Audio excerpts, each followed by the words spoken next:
déet réew mi bañ naa déedéet dootuñu fe nangu bu mu jaam réew mi bañ naa dootuñu nangu kenn noonu réew mi bañ naa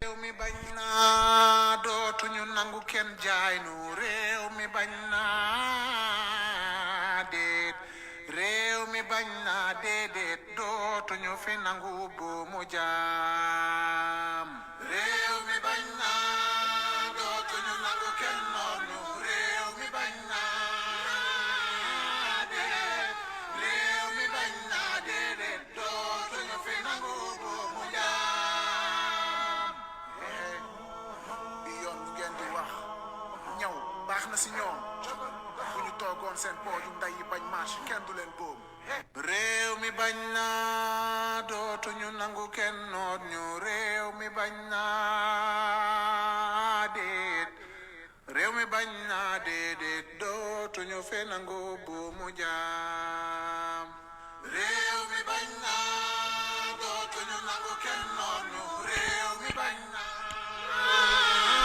déet réew mi bañ naa déedéet dootuñu fi nangu bu mu jaam réew mi bañ naa dootuñu nangu kenn jaay nu réew mi bañ naa déet réew mi bañ naa déedéet dootuñu fi nangu bu mu jaam réew mi bañ naa dootuñu nangu kenn noonu réew mi bañ naa déet réew mi bañ naa déedéet dootuñu fi nangu bu mu jaam bi yoon lu ngeen di wax ñaw baax na si ñoom bu ñu toogoon seen pooju nday yi bañ marche kenn du leen boom bi yoon dootuñu nangu kenn noonu réew mi bañ naa déedéet dootuñu fi nangu bu mu jaam réew mi bañ naa dootuñu nangu kenn noonu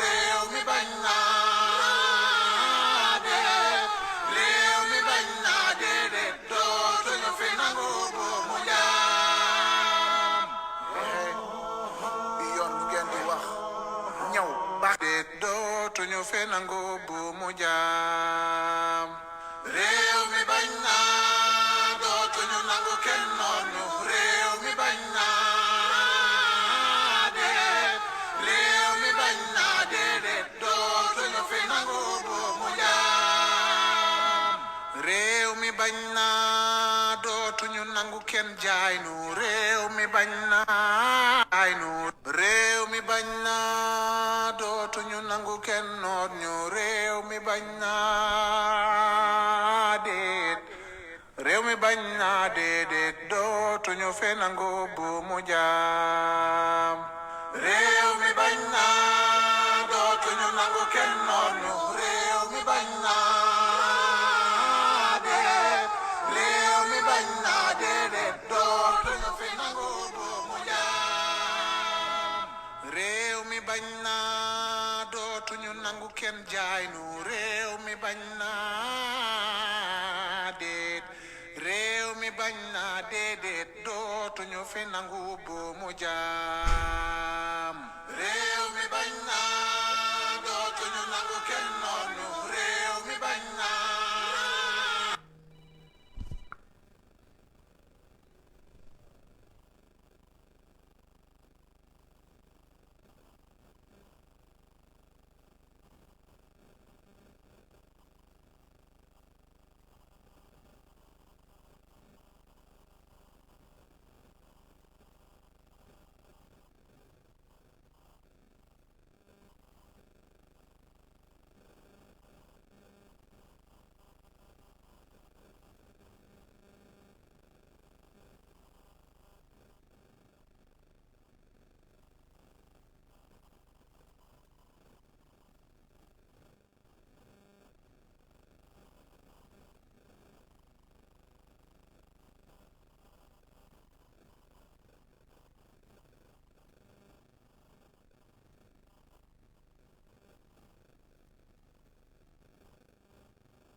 Chers compatriotes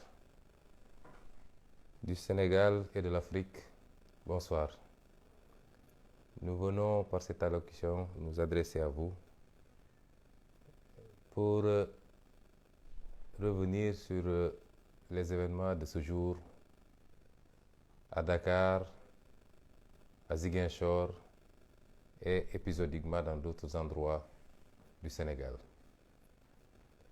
À l'entame de mon propos, je voudrais d'abord m'incliner devant la mémoire des 3 disparus. Nous avons appris qu'il y a eu des concitoyens qui ont été victimes de la répression aveugle des forces de défense et de sécurité de Macky Sall. L'une à Dakar, une personne qui n'avait rien à voir avec les manifestations, qui serait même handicapée, et qui a été victime de la répression aveugle des forces de Macky Sall, qui ont incendié l'endroit où il se trouvait, et son handicap ne lui permettant pas de s'en extraire. Les 2 autres ont été enregistrés respectivement à Ziguinchor et à Bignona, c'est-à-dire dans 2 départements de la région de Ziguinchor. Il s'agit notamment de M. Abdoulaye Diatta et de M. Idrissa Goudiaby.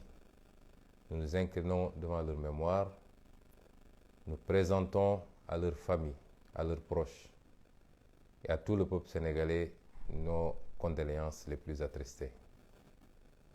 Et nous vous promettons que ces crimes de plus dans le registre, dans le répertoire de Macky Sall ne resteront pas impunis. Chers compatriotes, nous venons de vivre une journée qui s'inscrit dans la droite ligne de ce qu'on a vécu il y a à peine 1 an et demi et qui est consécutif à la gestion autocratique ou la tentative de gestion autocratique du pouvoir d'État par Macky Sall et son clan. De quoi est-il question?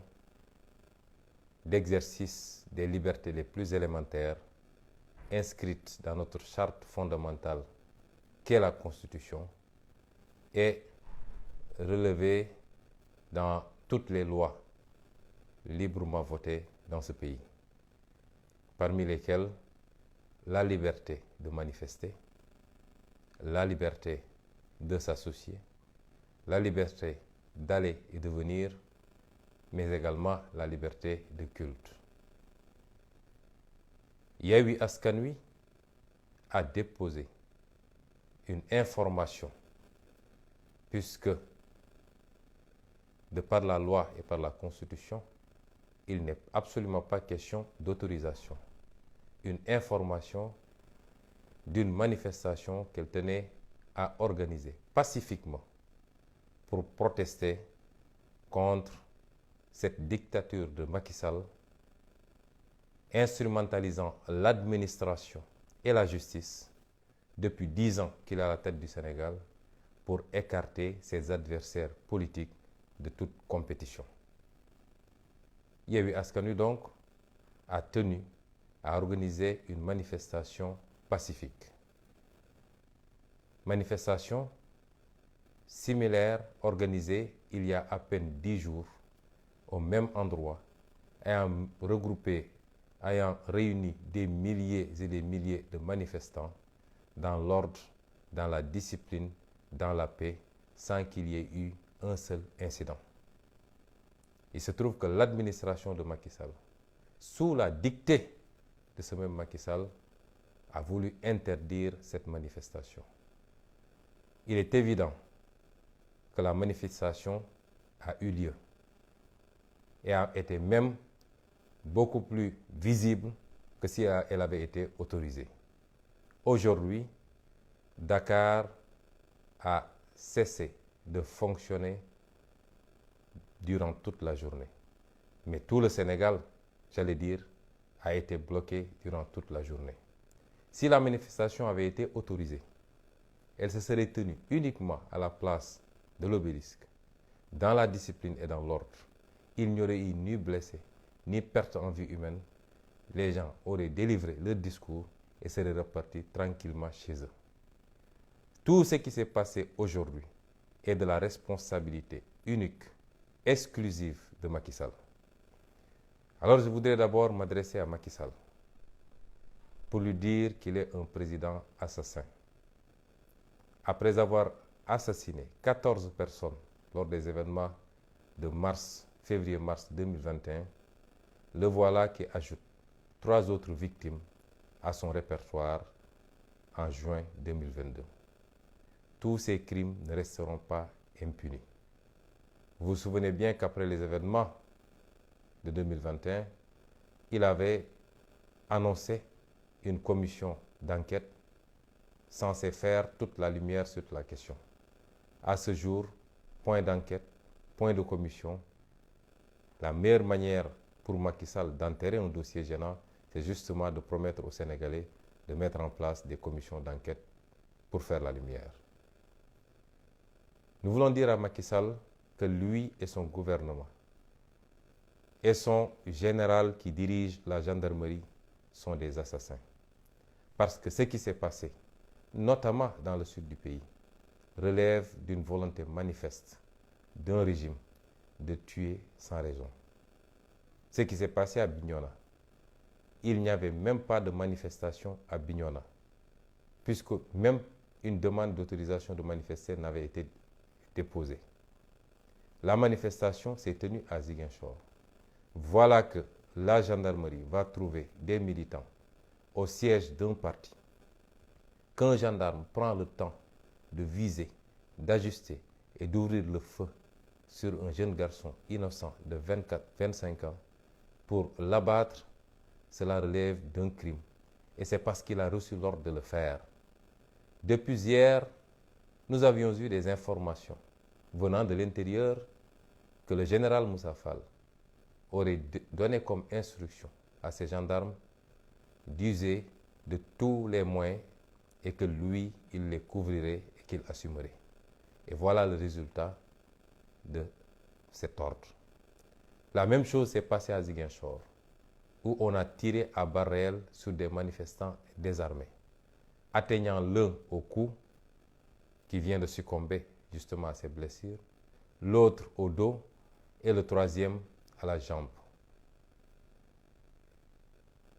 La question qu'on pose, pourquoi à chaque fois qu'il y a des manifestations au Sénégal, c'est dans le sud du pays que Macky Sall et sa gendarmerie s'autorisent à tirer à balles réelles sur les manifestants. Les manifestations ont été beaucoup plus virulentes à Dakar.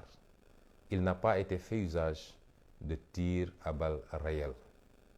Mais quand il s'agit de la Casamance, on croit pouvoir tout se permettre parce que les Casamancés, aux yeux de Macky Sall, ne sont pas des êtres humains. Macky Sall vit une relation de mésestime et de haine vis-à-vis des Casamancés. Aujourd'hui, des sportifs casamancés sont adulés. Il aurait suffi qu'un seul d'entre eux décide de s'engager en politique et d'être opposant pour être traité tout de suite de rebelle. Cela reflète la considération que Macky Sall porte à la Casamance. Vous comprendrez bien l'ironie. J'en fais les frais. Jamais au Sénégal, un homme politique n'a été aussi haï, aussi détesté, aussi diabolisé sur son culte, sur sa famille, sur son appartenance régionale, ethnique. Jamais dans l'histoire de ce pays, on a vécu cela. Et aujourd'hui, Macky Sall est prêt, ou alors tente de monter tous les Casamancés pour qu'il y ait un mouvement de contestation, de protestation pour assimiler tout cela à de la rébellion et reprendre une histoire qui est largement derrière nous. Les Sénégalais ne l'accepteront pas. Le Sénégal aujourd'hui est un et indivisible. Les Sénégalais sont une nation forte et enviée dans tout le monde, avec des cousinages à plaisanterie, avec un brassage ethnique, religieux, où les gens se marient entre eux. Le Sénégal est une grande nation. Macky Sall, votre gouvernance basée sur la haine et la division ne marchera pas. Depuis que vous êtes président, on entend parler d'ethnie. Vous êtes venu avec votre slogan de Netuku Bandum, signifiant que tous ceux qui sont issus du nord du pays doivent voter pour vous parce que vous serez de cette ethnie. Aujourd'hui, tout le monde a compris que vous ne croyez même pas à votre propre ethnie. Vous essayez d'utiliser les gens uniquement pour atteindre vos fins politiques. Les Sénégalais ne vous laisseront pas brûler ce pays. Ils ne vous laisseront pas créer les démons qui ont brûlé le Rwanda, qui ont brûlé beaucoup d'autres pays. Ils ne vous laisseront pas instaurer une guerre ethnique ou civile dans ce pays. Vous serez le seul à brûler de vos tentatives avec comme seul objectif, pour ne pas dire obsession, votre maintien au pouvoir pour un mandat illimité. Ce qui a démarré aujourd'hui, M. Macky Sall, c'est le premier acte de la fin de votre règne en tant que président de la République. Nous pouvons vous assurer et vous garantir que vous ne serez pas président de la République à partir de février 2024.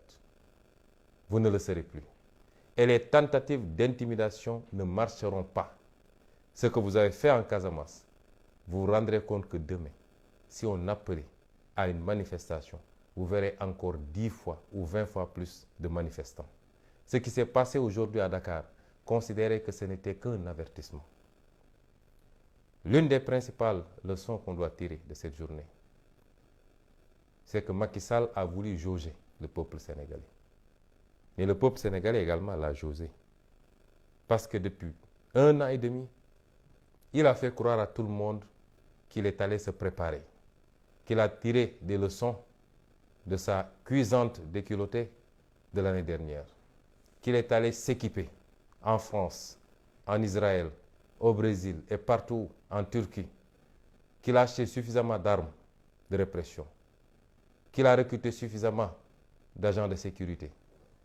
Depuis 1 an, lui et son clan ont essayé de jouer sur la psychologie des Sénégalais pour créer une situation de peur généralisée. Aujourd'hui, vous vous rendez compte, Macky Sall, que vous ne pouvez pas faire peur aux Sénégalais. Le peuple sénégalais n'est pas un peuple qu'on a peur.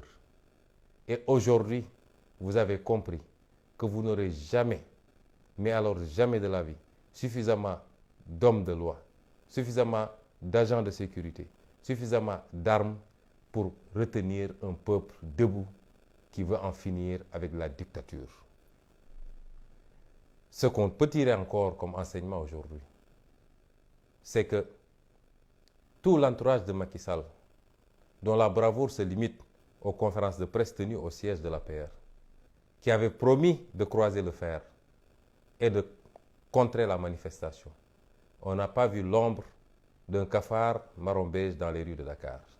Ils sont tous allés se terrer comme d'habitude. Parce que vous n'avez pas la majorité sociologique dans ce pays.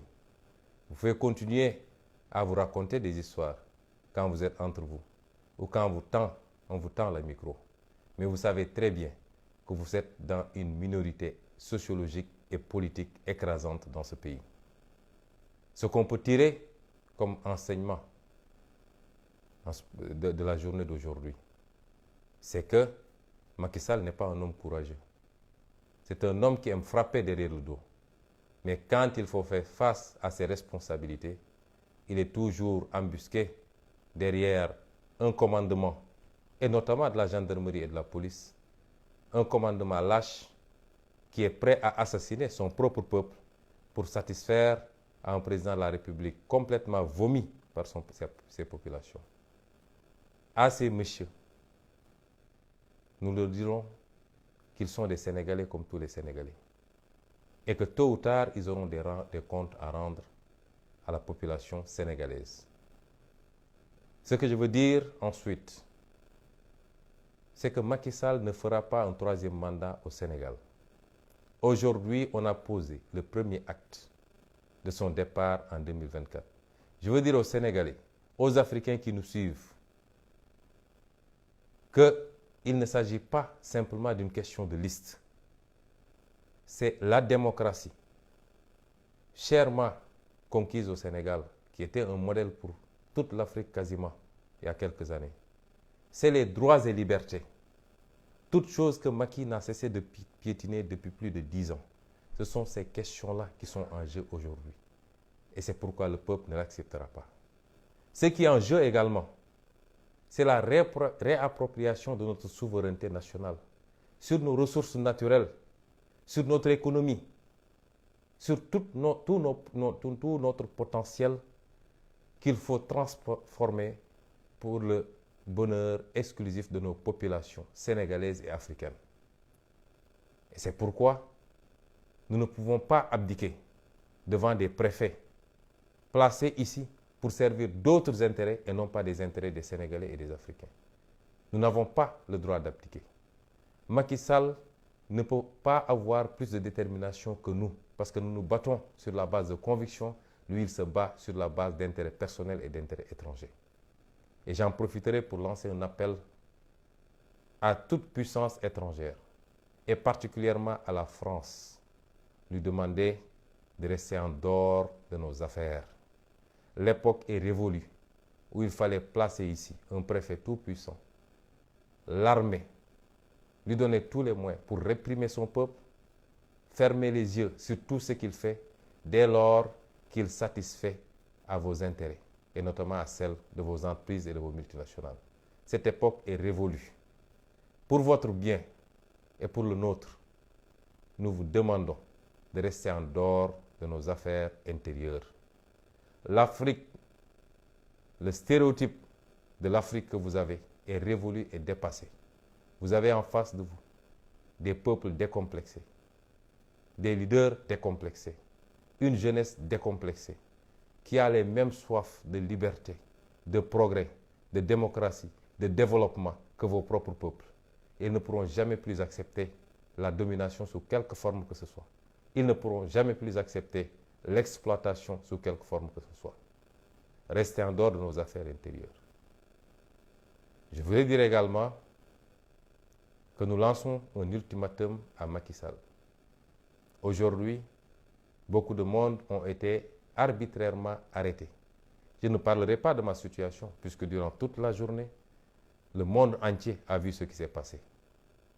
Cet homme qui prétend aller libérer l'Ukraine et qui met sous embargo le Mali, cet homme n'est pas un démocrate parce qu'il ne peut pas tolérer une opposition dans son pays.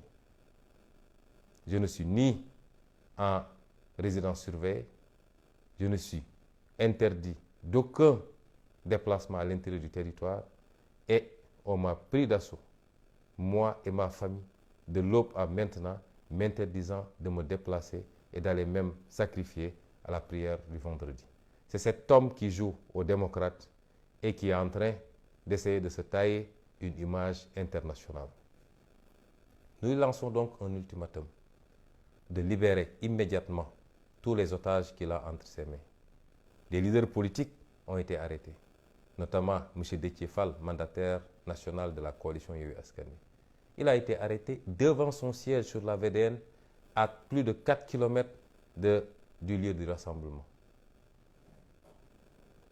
M. Ahmed Aïdara, maire de Guédiawaye, il a été arrêté là-bas à Guédiawaye à quasiment plus de 15 km du lieu du rassemblement.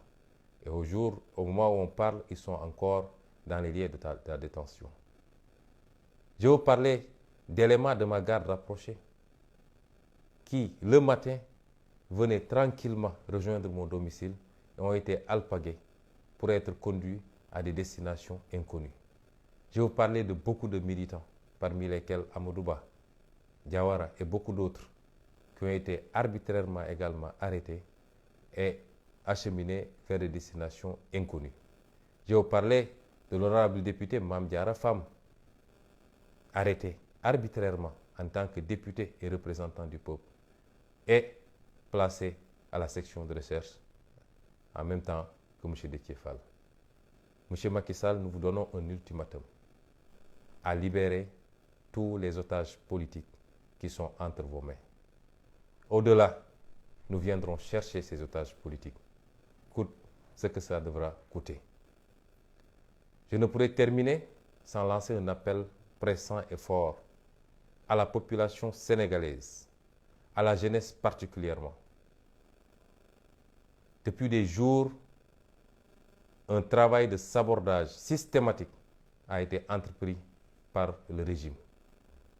Tous les réseaux de communication et de destruction des repères mentaux ont été expérimentés et exploités par ce régime. Pour vous dire simplement, à vous la jeunesse de ce pays, que vous ne devez pas sortir manifester. Qu'il y a des leaders qui veulent vous sacrifier. Que si vous tombez lors de ces manifestations, vous serez les seuls perdants, vous et vos parents. Toutes sortes d'artifices ont été utilisés. Aujourd'hui, vous êtes sortis massivement. Je veux vous rassurer que nous ne nous battons pas pour nous-mêmes. Je peux vous jurer que nous ne nous battons pas pour nous-mêmes. Nous n'attendons rien de ce combat en termes de retour. Nous nous battons par conviction, parce que nous sommes convaincus qu'il y a une génération qui devra obligatoirement se battre, se sacrifier, pour que les générations à venir puissent trouver un meilleur Sénégal et une meilleure Afrique. Nous prions tous les jours le Seigneur d'être de cette génération, parce qu'on ne peut pas avoir plus sublime satisfaction que d'avoir été parmi cette équipe qui a impulsé le changement qualitatif, structurel, politique, sociétal, économique que toute une nation, que tout un continent attend depuis très longtemps. Donc, considérez que nous sommes les premiers à nous sacrifier quotidiennement, jour après jour, nous et nos familles, parce que nous y croyons et que nous ne gagnons rien en retour. Et nous attendons de gagner absolument rien. Mais nous n'y parviendrons pas sans vous. Ce combat, c'est pour vous. Ce combat, c'est pour que, ensemble, nous dessinions un autre contour de notre Sénégal, un autre contour de notre Afrique. Restez mobilisés et soyez prêts à tout moment à répondre présent.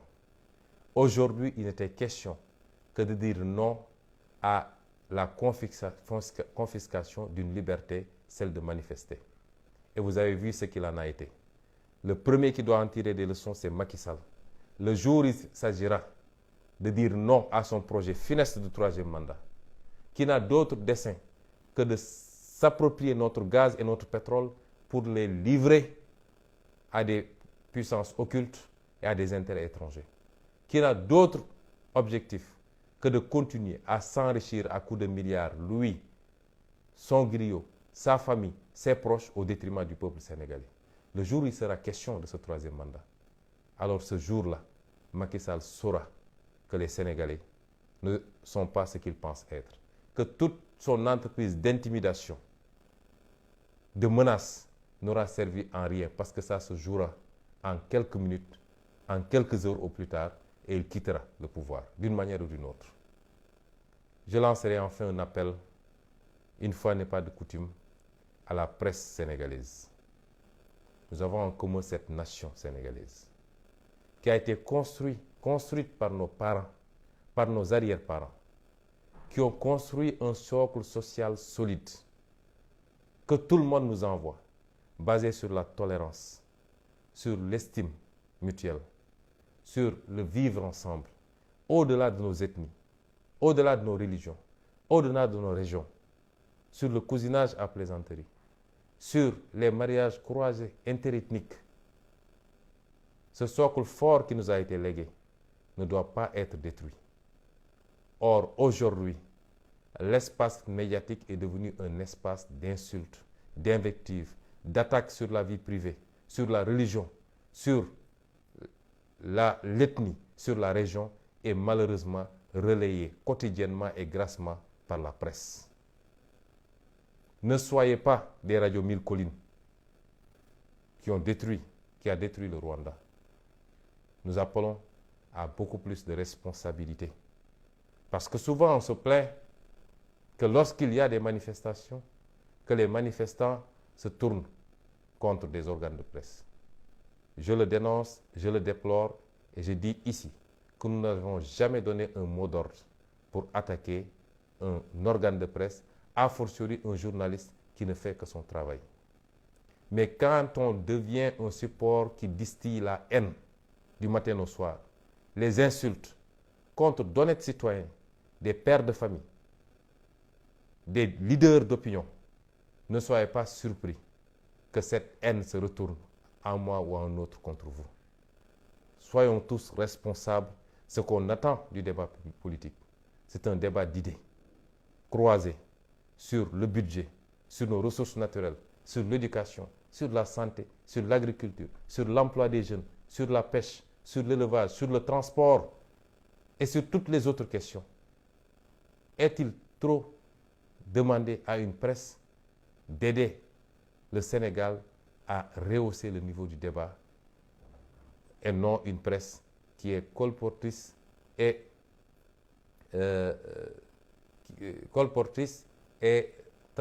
qui passe tout son temps à transmettre des insultes, des messages de haine, de diffamation, d'attaques sur la vie privée.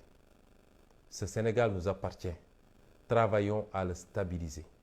Travaillons à en faire un Sénégal de paix, d'amour et de respect réciproque. Et cela devait commencer par Macky Sall, qui malheureusement est un homme qui ne vit que par la haine et pour la haine, qui pense qu'il ne doit pas avoir de contradicteur, qui pense que personne ne doit avoir une idée contraire à la sienne, qui pense qu'il ne doit pas avoir d'opposition au Sénégal. Ne le suivez pas sur cette voie, parce qu'il nous laissera avec notre Sénégal. Et chacun devra après se regarder devant un miroir et certainement devant la justice sénégalaise. Je vous remercie. mbokk yi maa ngi leen di gërëm di leen sant di leen nuyu kenn ku nekk fi nga ne wax naa ko keroog léeg-léeg dinaa wax door sama wax ci kàllaama nasaraan ndax yàlla dafa def dañoo bëri ñu ñuy déglu di ñu seetaan fépp ci àdduna bi te ñaare dañuy bëri lu ñuy ñaxtu ci lu ñu mënul dégg li ñuy wax moo tax ñu defee ko nii mbokk yi li ñu dund tey ñun ñëpp ko dundandoo Sénégal yëngatooti na ma jàpp ni nag ni fii leeg 2024 Macky di fi jóge Sénégal dina jafe mu jóge ci yëngatu lu dul moom Macky Sall delloosi na xelam ba xam ni moomul nit ñi moomul Sénégal mu jox kenn ku nekk cër bi mu ko war a jox bu boobaa Sénégal dina nekk ci dal nekk ci jàmm mu yeggali mandaam bu demee dem jotee mu dem maa ngi dooree sama kàddu nag ci massawu askanu Sénégal yépp waaye it di jaale ñi nga xam ne mbokk ñi nga xam ne seen bakkan rot na tey ndax yëg nañ ni ñetti bakkan rot na te ñetti bakkan yépp Macky Sall moo leen faat moom ak gendarmerie ba ca njëkk mu nga faatoo fii Colobane laaj naa tur gi jotaguma ko muy ab xale boo xam ne nee nañ ma fukki at ak juróom la amoon yàlla def mu xawoon a ànd ak matadi ci ay cër nee nañ ma fi mu nekkoon tëdd fa te ay matelas ne fa la alkaati yi dem sànni la grenade lacrymogène mu taal néeg ba taal matelas ya mu lakk fa ba médecin moo doon waxal sànq ci téléphone nee na ma buñ la wonoon fi mu nekk fi ñu ko fekk doo ko mën a xool loolu mooy police su Macky Sall ak gendarmerie Macky Sall ñu koy jaale waa këram yeneen ñaar ña ñu nga faatoo Casamance kii Bignona kii Ziguinchor te leen faat mooy gendarmerie moo jël balle réelle dóor leen ko ci ñoo xam ne boo demee Bignona manifestation amu fa woon manifestation bi Ziguinchor la woon nga ñëw fekk ay nit ci seen siège alkaati ba ci niñ ma ko waxee dafa jël temps yépp chargé fetalam toog visé defar ba mu jekk mu dóor ko bal bi ci biir bi ko xale yi di yóbbu yenn di yóbbu hôpital ngeen jéggal ma wax leen ni ma koy waxee nee nañu butit yi da doon lang. loolu noo koy tuddee lu dul assassinat. nga dellu fële Ziguinchor ñu jël ay bal réel dóor nañ ko 3 nit, kenn ki ci faatu ñu ngi ko dóor ci baat, mi ngi tudd Idrissa Goudiaby. ki faatu Bignona moom moo tudd Abdoulaye Diatta. Idrissa Goudiaby mi ñu faat ca Ziguinchor ñu ngi ko dóor bal ba ca baat, bal réel. ñeneen ñaar ñi nee nañ ñu seen dund fi mu ne nii menacé wul, waaye kenn ki ñu ngi ko dóor bal ba ca gannaaw, keneen ki ñu ngi ko dóor ci tànk ba ñu ngay doog a génn bloc opératoire. foofu nag di ngeen ma may ma taxaw tuuti parce que sénégalais il faut ñu xam lu xew. Casamance dafa dund lu métti ci ay ati at, yàlla def ñu dem ba tey loolu jeex na. mennum Macky Sall moo koy utiliser di ko politiquer. waaye lan moo tax saa suñu ne manifestation am na doo dégg mukk ñu ne dóor nañu bal réel Mbàkke wala def nañ ko Ndar wala def nañ ko Ndakaaru, waaye Casamance juróomi nit yu génne di manifester ñu dóor leen bal réel. parce que loolu mooy gis-gisu Macky Sall. Macky Sall jàpp na ni Casamance du nit, te stratégie am yëpp mooy nu muy féewalee Casamance ak Sénégalais yi. Casamance bu àndul ak moom mu ne rebelle la, ñu fare créer seeni dossier dem jox ko procureur, lu ne ñu wax ko. tey ñi ñu am satisfaction ci ñoom yëkkati leen ba ci kaw ci ay sportif te ñuy Casamance, ku ci newoon tey damay dugg ci politique te opposant la, suba ñu ne rebelle nga. ba ci moom ñi ànd ak moom ci politique, Benoît Sambou moomu ànd ak moom ci politique, bu xawoon ne opposant la ñu ne rebelle la. loolu nag il faut mu dakk, ndax waa Casamance dañoo yàgg a souffrir ci loolu. tey leader politique am na, naam dëkkul Casamance dong, waaye am na lu mu am ci Casamance te muy lu am solo, te mu am ci fierté trop nag, muy Ousmane Sonko. waaye est-ce que Sénégal mus nañu gis li ñu gis tey ci Ousmane Sonko? Senghor ba tey ji, wala ñoom Galandou sax laay wax ba tey ji, est-ce ngeen mus ngeen dégg ñu attaqué homme politique ci waasoom, ci ethnie bu mu bokk?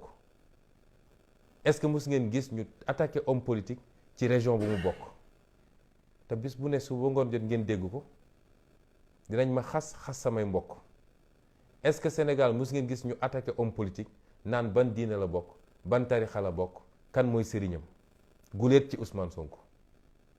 est-ce que mus ngeen gis homme politique ñu attaqué ko ci vie privée am, di wax lu bon ci ay waajuram, di wax lu bon ci ay soxnaam, di wax lu bon ci moom suba bu guddi jot? ci Ousmane Sonko la mës a am. te li gën a doy waar mooy suñuy mbokk journaliste ñoom ñooy doon les relais. wax naa léegi ci français, ñaare dara am ci manifestation ñu song ay organe de presse, ma koy ñaawlu di ko naqaru. yàlla mi ma tiim xam ne ni musuma toog ba wax nit na nga attaqué journaliste wala organe de presse. waaye nit boo xam ne da nga njaboote ci bépp fànn, bis bu ne ab journal dem ut nit boo xam ne leer la ko ni dafay ñëw saaga nit kooku, nga talal ko micro ne ko saagal ba sa xol sedd. loolu nga xam ne Macky Sall ko fi andi, muy fexe ba noonoo ak mbañeel rek mooy nekk diggante Sénégalais yi. ngalla waaye yéen la presse bu leen dugg ci loolu. la ñuy xaar ci presse mooy ñu fexe ba suñuy waxtaane dëkk bi nañu waxtaane fu kawe, mooy mbay bi fuñ ci toll, napp gi fuñ ci toll, càmm gi fuñ ci toll, école bi fuñ ci toll, paj mi fuñ ci toll, lii ñu yàlla may ci wërsëg muy pétrole, gaz, or, zircon, fan lañ ci toll, ndaw ñiy bëgg a liggéey te amuñu liggéey fan lañ ci toll. loolu mooy débat politique. mais xëy su ba ngoon jot am Ousmane Sonko andil Ousmane Sonko, loolu bu leen doon rajo mille collines. Rwanda le ko taal presse da cee bokk. saa soo waxee nag coow li bëri, waaye nañu delloo suñu xel, réew mi ñoo ko bokk. réew mi ñoo ko bokk. Macky day dem bañu fi, nañu seet nu ñuy doxalee te rafetal. kon li xew tey Ziguinchor jaaduwut te dafa war a dakk nag.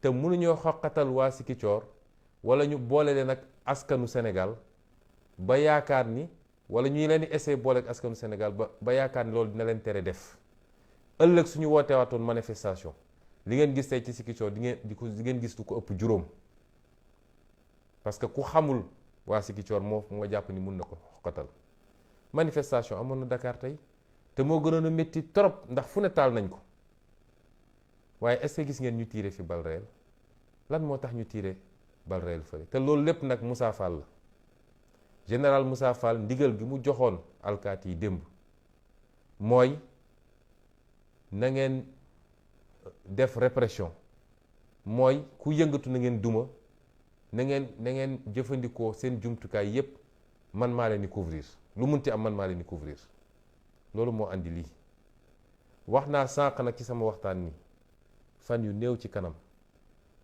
dinaa dellu si wax leen yéen waa Sénégal li tax Macky Sall def bakkanam ci nguur gi ak li tax ñu mel ni Moussa Fall fas yéene rey seen bopp pour Macky Sall mun a nekk ci nguur gi loolu du waxtaanu tey jox naa leen dig daje ci lu kanam te lu ma leen di wax rek dama leen tegal firnde ak kayit yu leer kon tey li xew li ko andi mooy Yewwi Askan Wi xañ nañ ko ci lu dul dëgg te ñii juróom-ñaari nit ñi ñuy wax sage conseil constitutionnel yi tey suñu tëddee waruñu nelaw de ndax ñi dee ñoom ñoo leen rey waa DG ak Antoine Diome bu ñu tëddee waruñu nelaw de ndax ñett seen bakkan faatu ñoom ñoo leen faat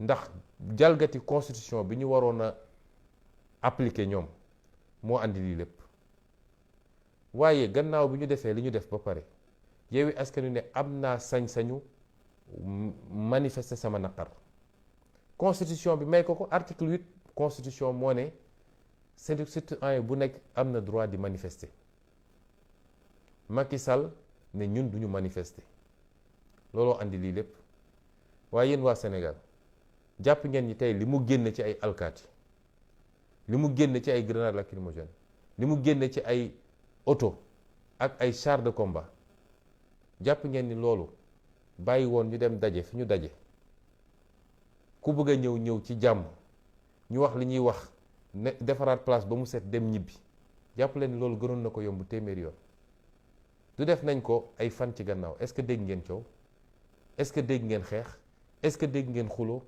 est-ce que grenade tàkk na fa est-ce que bakkan rot na fa Macky Sall li tax mu foog ni moom dafa donn réew mi ba yaakaar ni war nañoo mën a imposer lu ko neex saa su ko neexee loolu nag lañ ko tuddul nangooti duñ ko nangu de kon dictature bi mu bëgg a imposer Sénégal moo jur lii te day door nag muy jàngat yi nga xam ne lu ñu war a jàngat la ci lii xew bu ci njëkk mooy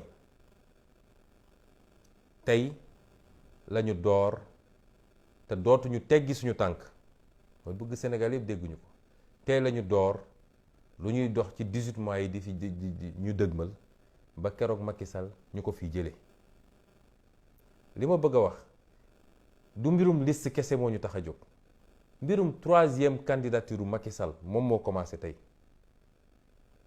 te fileeg ñu ciy toll dootuñu ko may fu mu noyyee ba naan daf ñuy imposer dara ñaareelu jàngat bi ma ci jàng mooy daaw ba ren gannaaw biñ ko duma daaw ba mu dem làqatu ji woo sëriñ si woo ñëpp bañ ci jógee Macky Sall dafa dem taxañi doole dem ci tubaab bi ñu jox ko ay armes ay gànnaay dem ci Israël ñu jox ko ay gànnaay dem ci keneen ak keneen Turquie yi ñu jox ko gànnaay lépp mu waajal boppam déggoon ko ngeen fi ñu ne recruter na 3000 policiers ak 3000 gendarmes daa di dàq ñi ne woon ci police ak gendarmerie ne ñooñu daf bi mu leen santee ni nañu dóor askan wi nañu rey askan wi dañoo ban mu dem jël Moussa Fall teg fa ak keneen ku mu teg ko fële ci police ba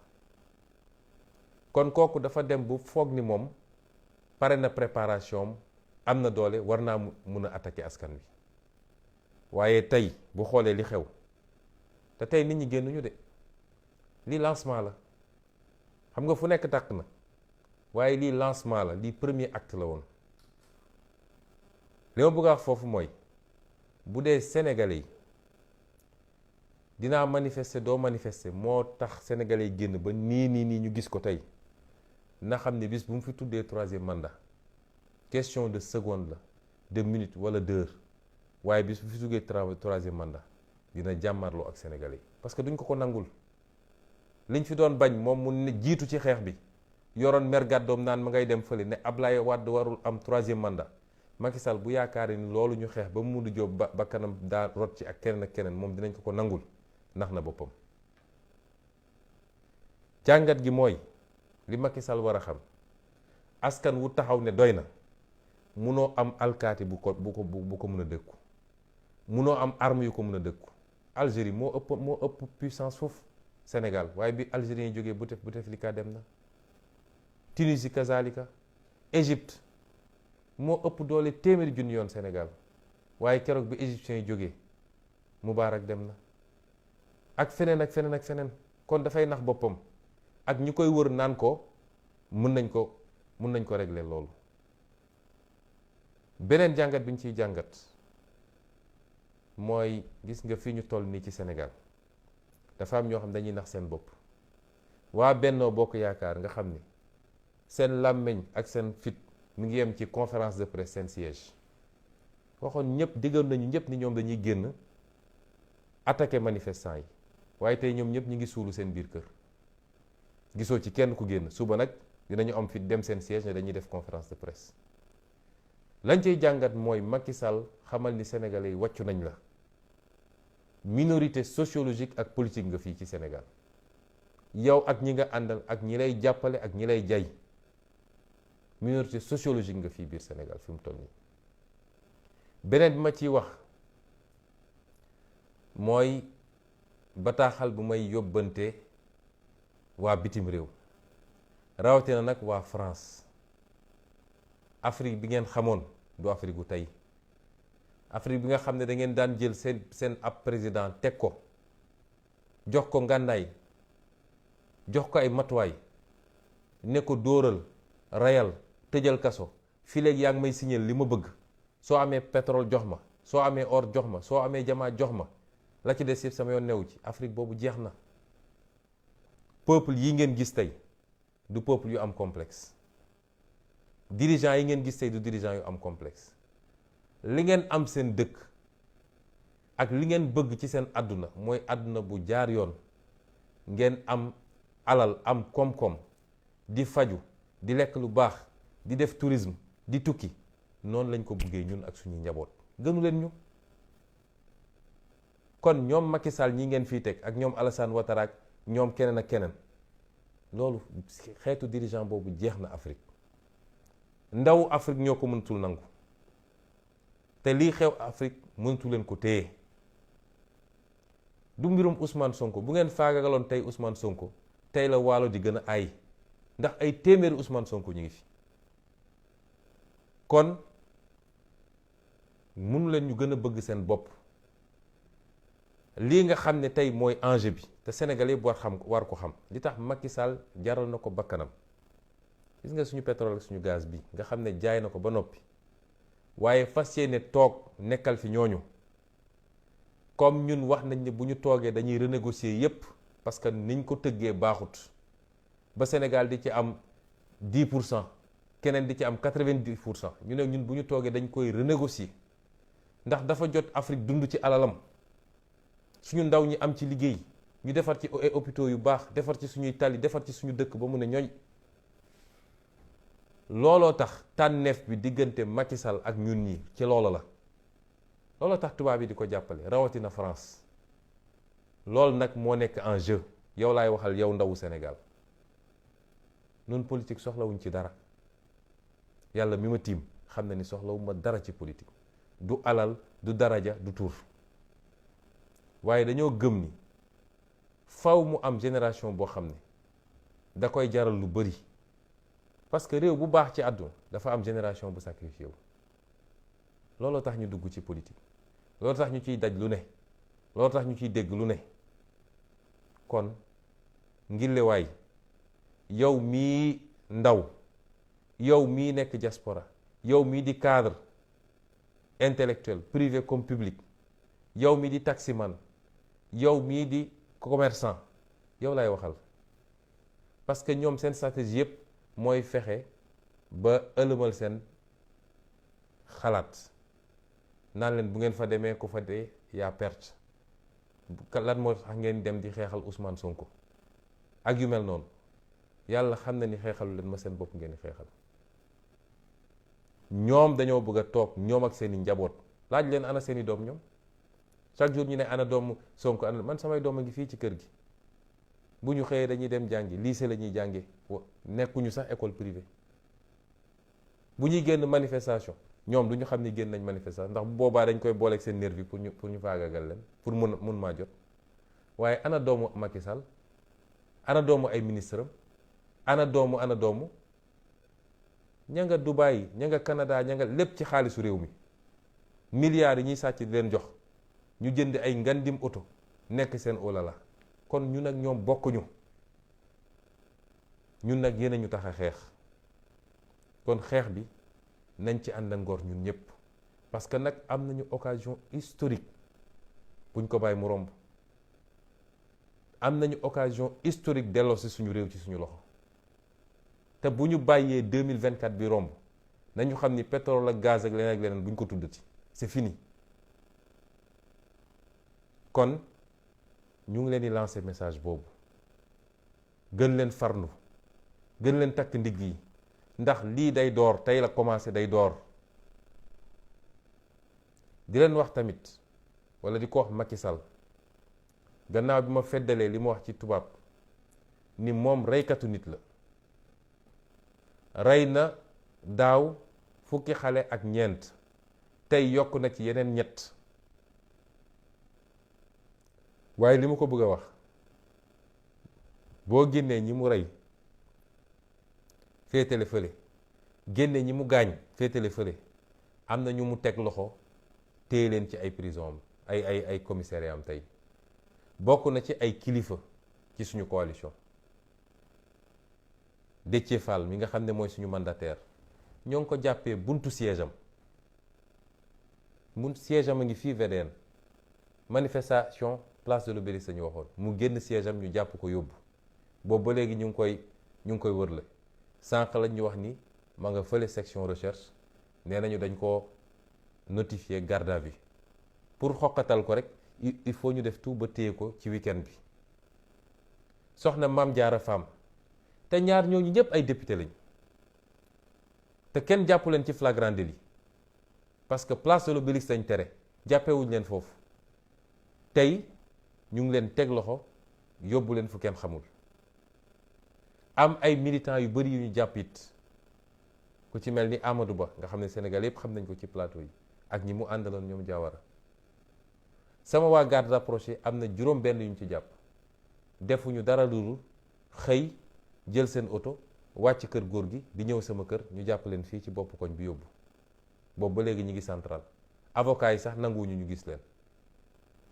ak keneen ku ñu jàpp ci jeunes yi fàtte naa Ahmed Aïdara nga xam ne maire Guédiawaye la ñoo ngi ko jàppee Guédiawaye mi ngi à 15 kilomètres de la place de l'Obélisque boobu ba léegi ñu ngi ko téye commissariat Guédiawaye. may wax Macky Sall nag que ñu ngi koy jox ak app pour ñi mu jàpp ñëpp mu wàcc leen ñu dem seen kër ndax bu app boobu weesoo bu leen wàccul dañ leen dem jëli. loolu nag dama koy fàttali waxu démbam ndax 2011 bi manifestation amee ñu jàpp ñenn ñi dafa génn taxaw ne Abdoulaye Wade boo bàyyiwul ñi nga jàpp ñun dinañ leen ñëw jël si donte nag ñuy jàpp ñun ñëpp dinañ leen ñëw jël si ci commissariat yi ma fàttali ko wax jooju bu bàyyiwul ñi mu jàpp te jàpp leen ci dëgg dinañ leen jël si. kon lii lañu bëggoon waxtaan ak yéen gannaaw bu ñu ñaawloo doxalinu Macky Sall massawu Sénégalais yi ndax mérité wuñu woon président bu mel nii wallahi Sénégal mérité wul woon ku mel ni Macky Sall ndax fi ñu jaar ba alternance am 2012 ku ne woon Sénégalais yi 10 ans plus tard lu mel noonu wala lu ko raw la ñuy jokkonteel kenn du ko gëm kon maa ngi massawu Sénégalais yi. dañuy wax ni un peuple n'a que les dirigeants qu'il mérite, mais le peuple sénégalais ne mérite pas Macky Sall.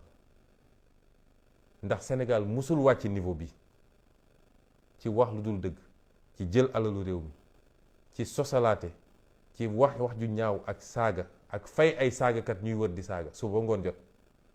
ku ci saaga ba giif nga woo ko pale jox ko xaalis. Sénégal musul wàcc niveau bi te loolu du aada Sénégal, du culture Sénégal. kon massawu Sénégalais yi ndax mérité wuñu Macky Sall waaye woo leen ñu mobiliser wu ndax ñoo moom Sénégal te ñoo koy defar. kon ñoo ngi leen di gërëm di leen sant di jaalewaat ñi nga xam ne tey tiis dal na seen kaw muy lu yokk ci répertoire Macky Sall. li fi xew nag xew na fu ne. gis nañu ba siège u Pastef nga xam ne seen yoon newu ci gendarme yi dem ne dañuy dajji bunt bi lan lañ doon ut ci biir lu ne dégg nañ ko ci. dañ faa bëgg a dugal drogue, dañ faa bëgg a dugal ay gànnaay, bu ñu paree ne Sonko ko fa dugal, MFDC nii nangam nangam. lañ la ñuy uti ci siège u Pastef. siège dafay dox di dem manifester, siège baa ngi VDN, dafa mun a dem place de l'Obélisque. lépp gis nañ ko tey ci bésu tey bi. waaye lii lépp nag li muy firndeel foofu laay daanele mooy nguur gu jeex gu nërmilu ak président de la République boo xam ne ci tiitaange la dëkk moo waral lii lépp. kon soreetul ñu ngi leen di soññaat di soññ suñu bopp di ñaan borom bi mu jàppale ñu parce que révolution bi ma doon wax dafa ñor ba noppi. nañ ko yeggali te ñaan yàlla mu yegg ci anam nu mu gën a seddee. ñu ngi leen di gërëm di leen sant di leen souhaiter une bonne nuit. Assalaamu aleykum wa rahmatullahi wa barakatuh.